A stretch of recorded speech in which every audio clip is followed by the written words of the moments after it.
मोहतरम दोस्तों, बुजुर्गों, बच्चों, नौजवान साथियों, इस्लाम की पर्दानशीन ख़वातीन उम्मत, अस्सलामु अलैकुम वरहमतुल्लाहि वबरकातुहू। मुझे उम्मीद है आप लोग खैरियत से होंगे। अल्लाह की बारगाह में दुआ है अल्लाह तबारक व तआला आपको और भी खुश रखे, दुनिया व आखिरत में कामयाबी नसीब फरमाए, अल्लाह पाक हिफाजत फरमाए। अभी कुछ दिन पहले आपने एक वीडियो देखी होगी, सोशल मीडिया पर एक खबर देखी होगी, जो उत्तर प्रदेश के मेरठ का रहने वाला एक शख्स जिसका नाम मोहम्मद जैद, उसको सऊदी अरब के अंदर फांसी की सज़ा सुना दी गई। क्यों? क्योंकि उत्तर प्रदेश के मेरठ का रहने वाला ये मोहम्मद जैद नाम का लड़का ये 2018 में भारत छोड़कर के सऊदी अरब में जाता है नौकरी करने के लिए। तो वहाँ जाकर के इसने नौकरी की, गाड़ी चलाने की, ड्राइविंग की। इसने वहाँ जाकर के गाड़ी चलाना शुरू किया वहाँ पर। तो ये तकरीबन 2 साल वहाँ पर गाड़ी चलाता है। गाड़ी चलाने के बाद में इसका कुछ एवरेज ऐसा नहीं आया वहाँ पर। उसको लगा कि मैं यहाँ पर इस जितना वो कमाता है इसमें कुछ नहीं हो पाएगा। उसको लगा कि मैं इससे ज़्यादा कमाऊँ। हो सकता है, जो खबरों के अनुसार जो बताया जा रहा है, उसने वो नौकरी को छोड़ करके दूसरी कंपनी में ज्वाइनिंग की। वहाँ पर जाकर के भी इसने गाड़ी चलाई, वहाँ जाकर के भी। तो वहाँ पर कुछ दिन जब इसने वहाँ पर ड्राइविंग की, गाड़ी चलाई कंपनी की, तो वो उस गाड़ी का एक्सीडेंट हो जाता है अचानक किसी दिन। जब एक्सीडेंट हुआ तो उस गाड़ी में नुकसान हुआ।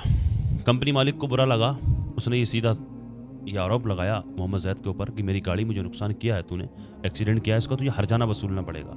इसमें जो नुकसान किया है इसकी कीमत तुझे अदा करनी पड़ेगी। अब तू चाहे नौकरी जो करेगा तो तेरी सैलरी में से काटा जाएगा, चाहे कैसी भी करके तू इसके वसूली कर इसकी। तो उसके बाद बड़ा परेशान हुआ जैद। जो खबरों के अनुसार जैद के परिवार वालों की तरफ से जो खबर मुझ तक पहुंची वो मैं आप लोगों तक पहुंचा रहा हूँ। तो मोहम्मद जैद ने सोचा कि यार मैं कहाँ कितना कमाऊंगा, कितना गाड़ी का हर्जाना इसकी वसूली दूंगा, इसकी क्या करूंगा। उसने सोचा, उसने दूसरी नौकरी ढूंढी कहीं दूसरी गाड़ी चलाने के लिए।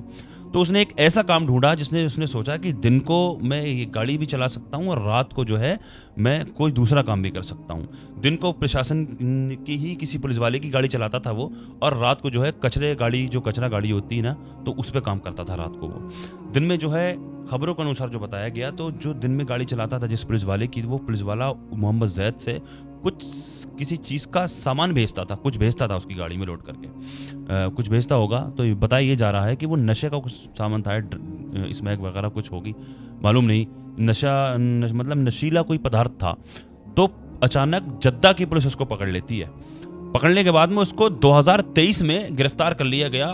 2023 की 15 जनवरी को उसको गिरफ्तार कर लिया गया, जब से वो कैद में था, सऊदी अरब प्रशासन की कैद में था वहाँ पर। तो अब जो खबर आई थी 2024 में कि उसको वहाँ की हुकूमत ने फांसी की सज़ा सुना दी गई है। लेकिन अब जो खबर आ रही है, तो वो ये खबर आ रही है कि उसके ऊपर से फांसी की सज़ा हटा दी गई है। क्यों? उसने एक दया याचिका दायर की वहाँ पर, उसने एक अपील की वहाँ पर, उसने गुजारिश की कि मेरी सज़ा को कुछ कम किया जाए। मोहम्मद जैद ने ये दया याचिका दायर की वहाँ पर। उसके जो केस लड़ रहे होंगे, उसके वकील, उसके जो भी अजीज़ व अहबाब जो भी होंगे, उनके द्वारा उनने ये याचिका दायर की। उसने ये अपील, ये गुजारिश की वहाँ की सरकार से कि मेरी सज़ा को कम किया जाए। तो सज़ा उसके ऊपर से फांसी की सज़ा हटा करके उसके ऊपर जो है उम्र कैद की सज़ा उसको सुना दी गई। उसके बाद में फिर उसको मौका दिया गया वहाँ पर। उसने एक और याचिका दायर की, उसने गुजारिश की, उसने ये अपील की कि मेरी सज़ा को और कम किया जाए।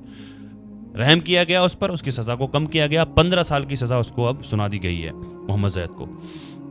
अब इसमें यह है कि जो उसके केस लड़ रहे थे वहाँ पर, जो उसके वकील वकाला जो भी उसका जो केस लड़ रहे थे, उनका कहना है कि साहब अब हम कुछ मदद नहीं कर सकते, अब जो हमने करना था वो कर दिया, 15 साल की सज़ा हो गई है तुम्हें। अब जो अगर तुम्हारी कोई मदद कर सकता है वो तो हिंदुस्तान की भारत सरकार तुम्हारी कुछ मदद कर सकती है।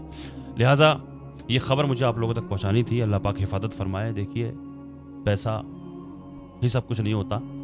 इतना तो कमा ही सकता बंदा अपने मुल्क में रह कर के भी, जो अपना गुजर बसर कर ले। रोजी राज़क के हाथ में परेशान मत हो मेरे अजीज़, मत भागें अपना देश छोड़ करके, अपना घर छोड़ करके। जाने कितने ऐसे लोग भी हमने देखे हैं जो सऊदी अरब या फिर दूसरे दीगर मुल्क में, विदेश में रहते हैं, तो उनके परिवार से, उनके वालिद, उनके चचा, जाने कितने ऐसे लोग हमने अपनी खुद ऐसे देखे आंखों से, जो इंतकाल कर जाते हैं और वो अपने उनकी नमाज जनाजा भी नहीं पढ़ पाते हैं। बहुत से लोग ऐसे नौजवान हमने देखे हैं जो 10-10 साल से 5-5 साल, 10 साल, 2 साल, 3 साल के लिए चले जाते हैं। फिर उनकी कोई ऐसी उम्मीद नहीं रहती है। कि बहुत से ऐसे होते हैं, ऐसी जॉब भी करते हैं जो फ़ौरन आ भी जाते हैं 24 घंटे के अंदर। लेकिन जाने कितने लोग ऐसे हैं जो गरीब बेचारे, जो ऐसी नौकरी करते हैं जिनको छुट्टी तक नहीं मिलती वहाँ से, पूरा जब टाइम उनका पूरा हो जाता है तब वहाँ से आते हैं। लिहाजा इतना टेंशन लेने की ज़रूरत नहीं है, रोज़ी राज़िक के हाथ में है। अगर आप यहाँ पे भी अपना कुछ कारोबार कुछ करेंगे, भले ही सब्ज़ी की दुकान भी लगा लेंगे, कोई भी चीज़ बेचेंगे अगर, तो अगर ना जाएँ तो बेहतर यही है अपने मुल्क में ही रह कर के सुकून से अपनी ज़िंदगी गुजारें। बाकी जिसका जैसा हिसाब है वो वैसा ही करता है यार। हम बस हमारा बताने का काम है, समझाने का काम है, हम यही कर सकते हैं। अल्लाह पाक हिफाजत फरमाए दुनिया के तमाम मुसलमानों की, अल्लाह पाक हिफाजत फरमाए मोहम्मद ज़ैद की, अल्लाह पाक रहम फरमाए। अल्लाह तबारक व तआला हमारे इस मुल्क में अमन सुकून अता फरमाए, अमन सुकून कायम फरमाए, हिंदू मुस्लिम भाईचारा कायम फरमाए। दुनिया में जहाँ कहीं भी बेकसूर मुसलमान जेलों में कैद हैं, अल्लाह पाक उन सबको बाइज़्ज़त रिहाई अता फरमाए। जो बेजा मुकदमाबाजियों में फंसे हुए हैं उनको उससे छुटकारा नसीब फरमाए।